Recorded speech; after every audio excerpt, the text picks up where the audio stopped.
Da qui si andava via per fame. Sono andati in giro per il mondo e non sono andati a riempire le carceri, ma a farsi conoscere, rispettare per la laboriosità e la visione che hanno del rispetto anche delle comunità che li hanno ospitati. Questi sono i nostri gelatieri in tutto il mondo, ricordati così dal governatore Zaia all'inaugurazione della 60ª edizione della Mostra Internazionale del Gelato nei padiglioni delle fiere di Longarone. Un passaggio fondamentale per ribadire il perché questa fiera non debba morire, come qualcuno sta ipotizzando con il trasferimento di alcuni grandi marchi alle fiere di Rimini. Io ringrazio formalmente tutti quelli che quest'anno hanno scelto Longarone.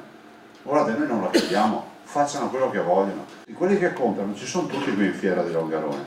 Quindi non esiste, provino a fare quello che vogliono, ma noi siamo qui. La montagna viene difesa anche difendendo questa fiera.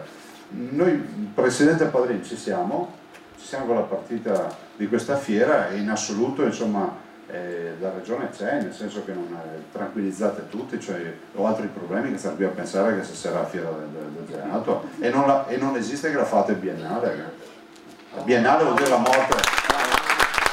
E per quanti imputano la fuga dei marchi alla mancanza di strutture ricettive a supporto delle fiere, il presidente Bellati rilancia. Chi vuole investire qui per fare nuovi alberghi, nuovi hotel, infrastrutture di servizio per chi arriva è benvenuto. Daremo una mano perché qui gli hotel sono tutti pieni, perché appunto avendo una fiera che è sempre più attiva, che sta dando sempre più occasione di venire qui, è ovvio che abbiamo bisogno di infrastrutture per l'ospitalità delle persone che arrivano.